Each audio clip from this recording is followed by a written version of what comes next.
Alright, long day. So the last 2 weeks, we posted a couple of videos about the 3 musical forces. They went great, lots of comments, thank you.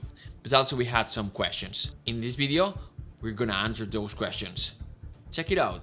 I'm sure you'll dig it. I think it's a good video. And one of the questions answers this typical question is like, what musical force, like right direction, movement, background, should predominate? It's a really good question because sometimes we have to write music, right? In music, we usually write it for something.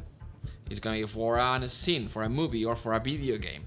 And usually that scene or that video game demands something specific from the music, right? Like it has to be a love cue, it has to be a chase cue.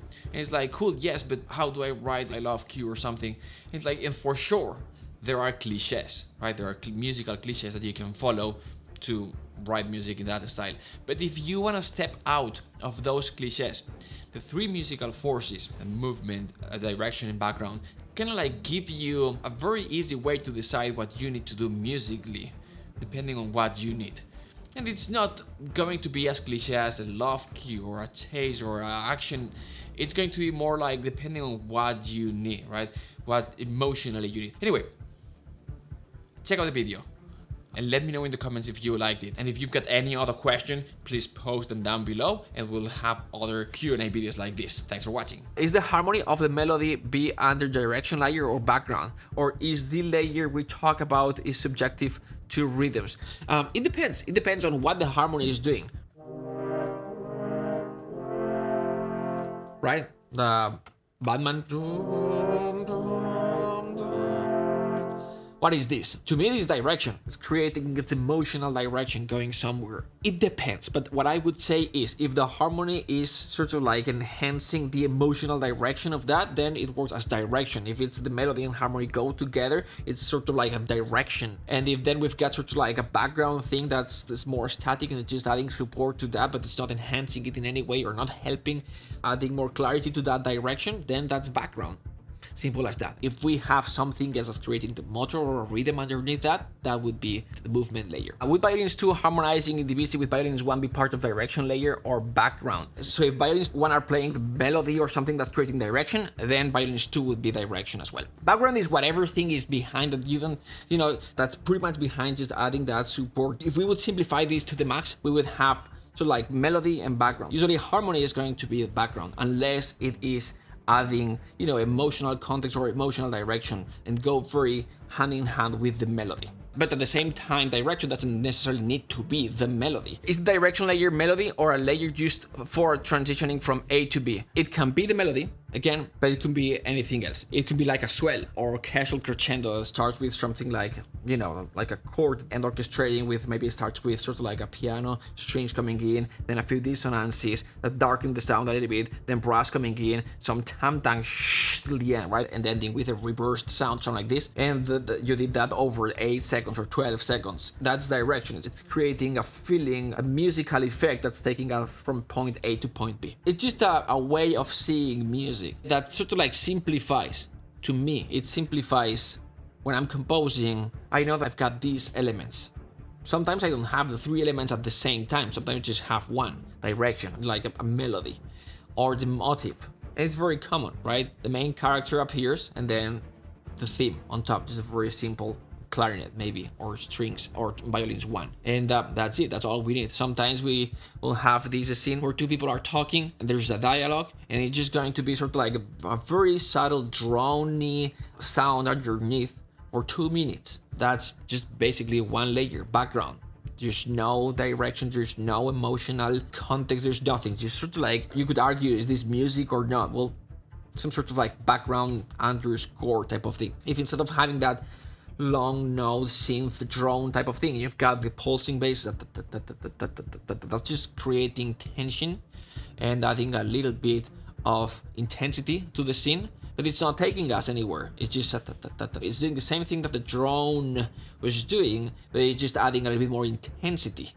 In that case, that's movement because it's the motor. It's sort of like a motor that's there, but it's not taking us anywhere. It stays there, just creating tension, just adding that intensity component to the scene. So just one element in that case. The melodic or directional part. Are doubling octaves to bring it out? when we add octaves, it's just gonna enhance it. It's gonna make it sound bigger. It's gonna add a little bit of weight, and it's gonna make it sound a little bit bigger and thicker in general, unless we are dividing a lot. But in general, we're gonna open the sound. We're gonna make it sound bigger. We're going to add a little bit more of weight as well. Again, unless we divide. So if we've got violins 1, we divide it in octaves, it's gonna sound more open and bigger, but we're not necessarily going to add more weight.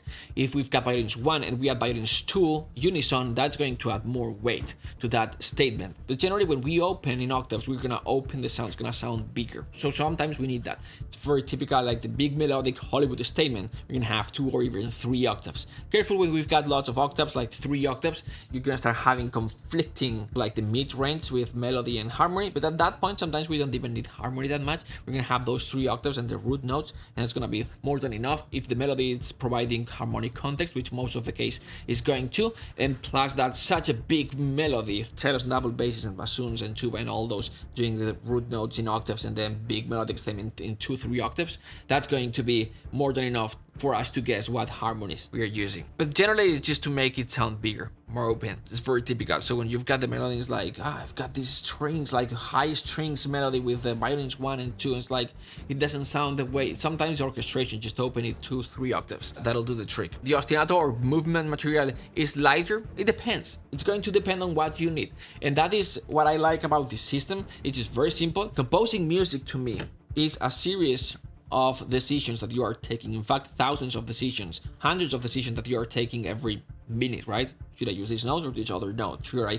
use this chord or this other chord? Should I like this? Should I double this with bassoons or not? And you're constantly deciding. The decisions that you take are based on something that you are trying to achieve or accomplish. But sometimes we don't know what we are trying to accomplish or even what we are doing. We just, inspiration will strike and I'll compose this great whatever melody or piece of music. But you need a structure, you need limitations, you need, like, you're writing the music for something or to get something. And so when you're composing for a scene, the scene is gonna dictate you what the music needs to do. So you are enhancing dramatically what the scene needs, or you are elevating the scene, or you're helping the dialogue move forward, you're helping the scene move forward or move faster, or you're slowing down the time, the tempo of the scene with your music. And you can do all these things, right? But when it comes to do all these things, this system allows me to simplify, right? When I've got direction, movement, and background, it's very easy for me to know what layer, what element, what force of these 3 to use,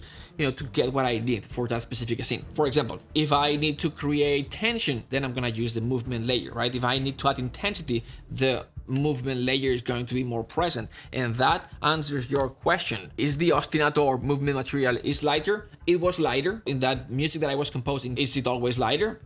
Well, if there's another element that's more important, if it's direction happens to be more important for whatever reason, then movement or, that ostinato or rhythm, whatever, it's going to be lighter. And it's very easy to think about these 3 layers. And sometimes, though, you may need, because the scene requires it or because that's what you want, because you've decided, here I'm going to have a lot of intensity. So it's going to be, movement driven or movement layer driven, meaning lots of intensity, lots of aggression, and you're gonna have those big sorts of like homophonic big ostinatos, like orchestral stacks, like brass stacks, zatan tan tan tan tan. Or for an ending, right? You got direction, like big melody with everything else, like big Hollywood type of sound, and the ending is zatan tan tan tan. It's like a rhythmic statement that's gonna end the cue or the track, and it's going to be, the entire thing is going to be movement, zatan tan tan tan. But it's very simple when you are using this system. It's the 3 musical forces, but what force should have more force, let's say, or should be louder, should have more weight, or should predominate, on top of the other 2. And that's something that you're gonna decide based on what you need, or what you've decided, or what the scene needs. Right, thanks for watching the video one more time. If you've got more questions, please feel free to post them down below. Would love to answer them. It's been a lot of fun creating this video. Other than that, if you want to learn more, we've included a free 30 minutes training down below. Click in description, which teaches you how to come up with musical ideas and creating a sketch. And once you've got the sketch, how to orchestrate it. So it's composition and from a sketch to orchestra. It's free, check it out. I'm sure you'll like it. Other than that, thanks for watching. Subscribe if you want to see more videos like this, and I'll see you in the next one.